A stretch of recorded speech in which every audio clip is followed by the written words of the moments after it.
દાહોદમાં દારૂ ભરેલી 4 વ્હીલર ગાડીનો અકસ્માત સર્જાયો છે। લીમખેડા તાલુકાના મંગલ મહુડી ગામે હાઈવે પર અકસ્માતની ઘટના બની। અજાણ્યા વાહન સાથે ટક્કર થતા અકસ્માત સર્જાયો, જેમાં ચાલક સહિત 2 લોકોને ઈજા પહોંચી। પોલીસ તપાસ કરતા ગાડીમાં દારૂ હોવાનું ખુલ્યું છે અને દારૂ ક્યાંથી લવાયો, ક્યાં લઈ જવાતો હતો તે દિશામાં પોલીસે તપાસ હાથ ધરી। पीजीवीसीएल द्वारा सलाया नगरपालिकाનું વીજ કનેક્શન કાપી નાખ્યું છે। અનેક નોટિસ આપવા છતાં સલાયા નગરપાલિકા દ્વારા વીજ બિલ ન ભરવામાં આવ્યું। પાલિકાનું 45 લાખનું વીજ બિલ બાકી હોવાથી પીજીવીસીએલ દ્વારા વીજ કનેક્શન કાપવાની કાર્યવાહી કરવામાં આવી। પીજીવીસીએલ દ્વારા પાલિકાના 3 કનેક્શન રદ કરવામાં આવ્યા।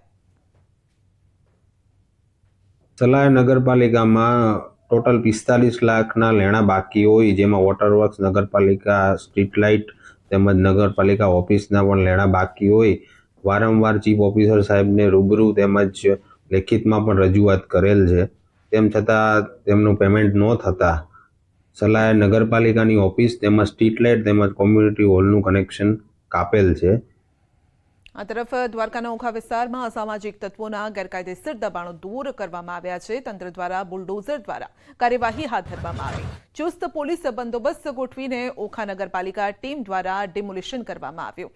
અંદાજિત 6 જેટલા ગેરકાયદેસર બાંધકામો તોડી પડાયા છે। અગાઉ પણ ઓખા નગરપાલિકા વિસ્તારમાં ડિમોલિશન હાથ ધરવામાં આવ્યું હતું।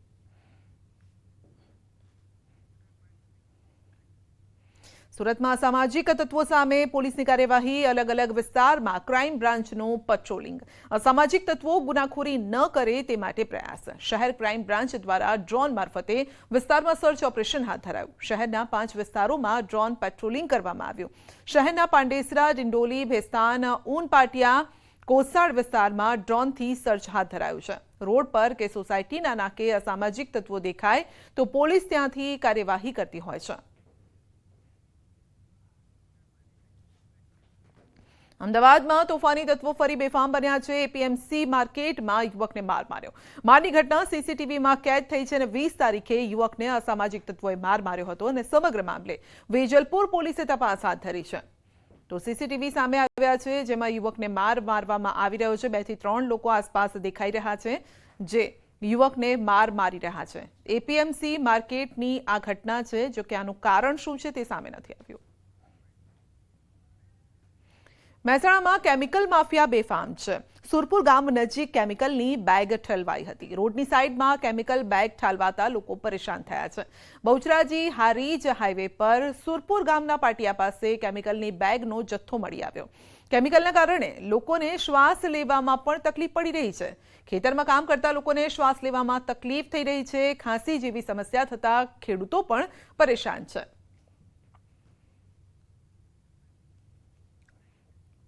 અમદાવાદના બાપુનગરમાં બોગસ પત્રકાર તોડ કરી પૈસા પડાવતો હોવાની ઘટના સામે આવી। આ તોડબાજ પત્રકારે તેના મિત્ર સાથે મળીને વેપારી પાસેથી 20,000નો તોડ કર્યો છે।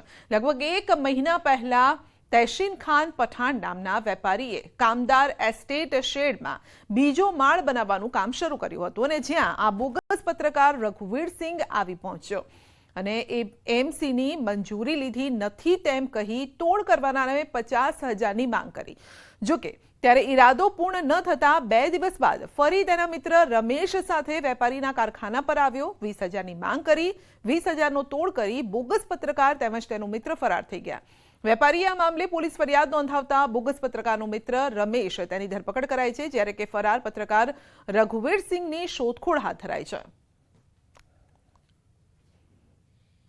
આ અગાઉ પણ બાપુનગર પોલીસ સ્ટેશનમાં જ આરોપી વિરુદ્ધ એક ખંડણીનો ગુનો દાખલ થયેલો છે અને બીજો જે મુખ્ય આરોપી છે એના વિરુદ્ધ અન્ય 6 ગુના દાખલ થયેલા છે।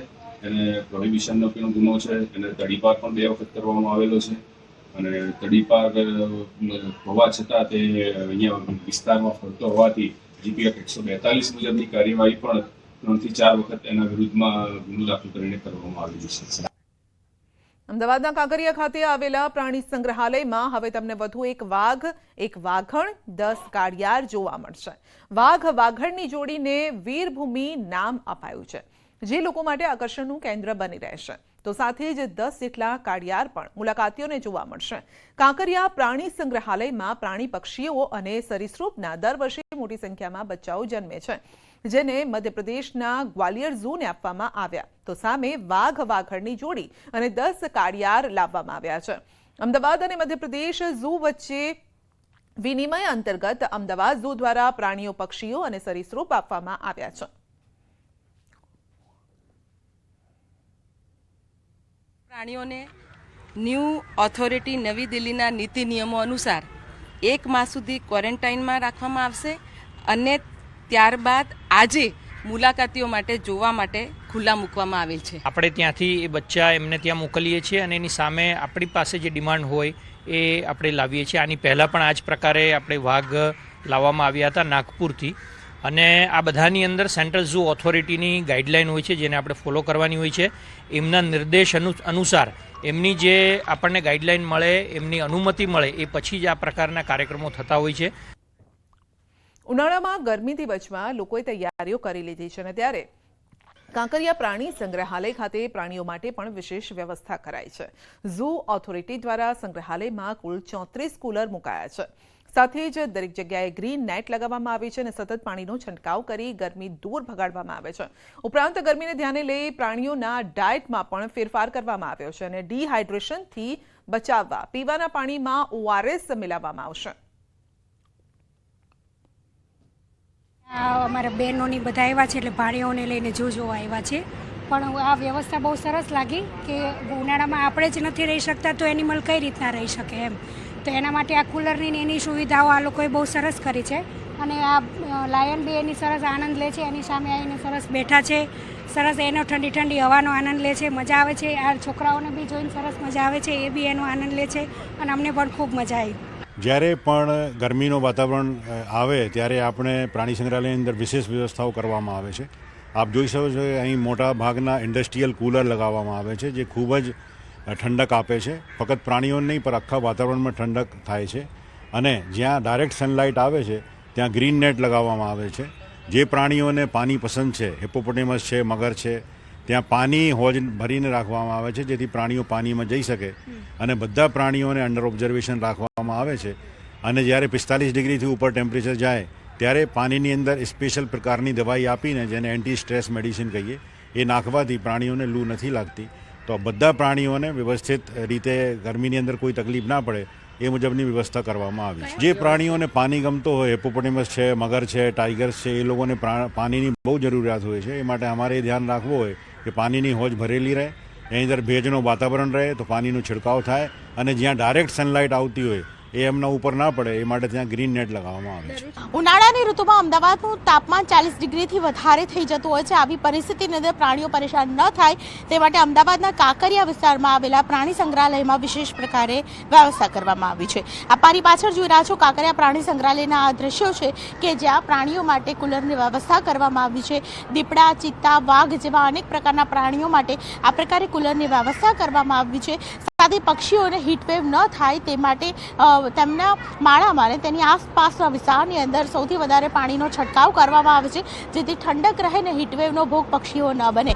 આ પ્રકારની વ્યવસ્થા સાથે ગ્રીન નેટની વ્યવસ્થા પણ ખાસ કરીને કરવામાં આવી છે, જેથી કરીને મુલાકાતીઓ પણ ગ્રીન નેટની વ્યવસ્થા અંતર્ગત તેઓ મુલાકાત લઈ શકે અને સીધો તડકો જો પ્રાણીઓના પાંજરા ઉપર પડતો હોય તો તે પણ અટકાવી શકાય તે પ્રકારની વ્યવસ્થા પ્રાણી સંગ્રહાલયમાં કરવામાં આવતી હોય છે. ઉનાળાના ઋતુમાં સૌથી વધારે ગરમીનો ભોગ પ્રાણીઓ ન બને તે પ્રકારે વિશેષ તકેદારી રાખવામાં આવી રહી છે. કેમેરા પર્સન ખેંગા રાઠોડ સાથે દીપિકા કુમાર, ન્યૂઝ 18 ગુજરાતી, અમદાવાદ. નવસારી શહેરમાં મચ્છરોનો ત્રાસ છેલ્લા ઘણા સમયથી ખૂબ વધ્યો છે અને શહેરના લગભગ દરેક વિસ્તારમાં મચ્છરોની સમસ્યાના કારણે શહેરીજનો ત્રાહિમામ પોકારી ઉઠ્યા છે. શહેરમાં ખુલ્લી ખાડીઓ, નદી નાળા તથા શહેરના બંદર રોડના છેડે આવેલ ડમ્પિંગ સાઇટના કારણે શહેરભરમાં મચ્છરોનો જમાવડો જોવા મળી રહ્યો છે. સાંજના 6 વાગ્યા બાદ શહેરીજનોનું રહેવું મુશ્કેલ થઈ જાય તેવી સ્થિતિ છે, જેથી મચ્છરજન્ય રોગચાળો પણ વધી રહ્યો છે અને તેથી જો નવસારી મહાનગરપાલિકા સ્વચ્છતા બાબતે પરિણામલક્ષી કામગીરી કરે તો મચ્છરોનો ત્રાસ ઓછો થઈ શકે તેવું શહેરીજનો કહી રહ્યા છે. 6 વાગે તમે ત્યાં ઊભી નહીં રહેવાય, એટલું બધું મચ્છર, આ લગીન હવા લગીન જોવાય નહીં એટલું બધું. ઊંઘ भी पंखा भी 24 कलाक चालो तो भी नहीं काटा, अगरबत्ती भी हल्का तो भी नहीं काटा। બહુ ટ્રાફિક છે. જેનો પુલ તોડેલો ને પાણી રોકાયું ત્યાંનો બહુ મચ્છર, બહાર બી નહીં બેહાય તેવું ઘરમાં બી નહીં રહેવાતું ને બીમાર પડી જઈએ અમે. જરાક તો વિચાર કરો, અમને મચ્છરની તો સમસ્યા કરો, આ ખાડીનું કંઈ કરો ને. આ ખાડી છે નજીક, એના રોજથી થાય એટલા મોટા પાઇપ રાખી આપો ને આ ખાડી બંધ કરો તો અમને આ બધું સુખ થઈ જાય. નગરપાલિકાના કમિશનરશ્રી અને આરોગ્ય વિભાગને જણાવવાનું કે આ દેસરા ટેકરી, ટીગરા, નવી વસાહત એ બધા સ્લમ વિસ્તાર છે ને સ્લમ વિસ્તારમાં બદહંશે ગટરો પણ ખુલ્લી છે, એના કારણે મચ્છરોનો ઉપદ્રવ વધે છે. તો હાલમાં તો આપણા મહાનગરપાલિકા દ્વારા ફોગિંગ મશીન ચાલુ કરવામાં આવ્યું છે, પણ આ વિસ્તારોમાં જો વિશેષ કરવામાં આવે તો ગરીબ અને સ્લમ વિસ્તારના રહેવાસીઓને માદા પડવાથી બચી શકે. આપણી પાસે મહાનગરપાલિકા પાસે કુલ 56 જેટલા વર્કર્સ મલેરિયા ડિપાર્ટમેન્ટ કામ કરે છે. અત્યાર સુધી મલેરિયા વિભાગમાં કોઈ ડેડિકેટેડ એસઆઈ નહીં હતા. મહાનગરપાલિકાએ સંદીપભાઈ આહિરની ડેડિકેટેડ એસએસઆઈ તરીકે નિમણૂક કરી છે અને કુલ 5 જેટલી ટીમો બનાવીને આખા શહેરમાં વિવિધ વિસ્તારોમાં રોજે રોજ મલેરિયા, ડેન્ગ્યુ વગેરે જેવા રોગોને નાબૂદ કરવા માટે આપણે એન્ટી લાર્વલ એક્ટિવિટી મલેરિયા મચ્છરના નિયંત્રણની કામગીરી કરી રહ્યા છે. બેડવી ઋતુના કારણે વડોદરા શહેરમાં રોગચાળો વકર્યો છે. પાલિકાના આરોગ્ય વિભાગે સુભાનપુરા, શિયાપુરા, વારસિયા અને છાણી વિસ્તારમાં સર્વે કર્યો હતો. પાલિકાના સર્વેમાં ડેન્ગ્યુના શંકાસ્પદ 36 કેસ મળી આવ્યા છે અને જ્યારે કે તાવના 572 દર્દી સાથે એક ટાઇફોઇડનો કેસ પણ નોંધાયો છે. શહેરની એસએસજી, ચેપી રોગ સહિત ખાનગી હોસ્પિટલો પણ દર્દીઓથી ઉભરાઈ રહી છે.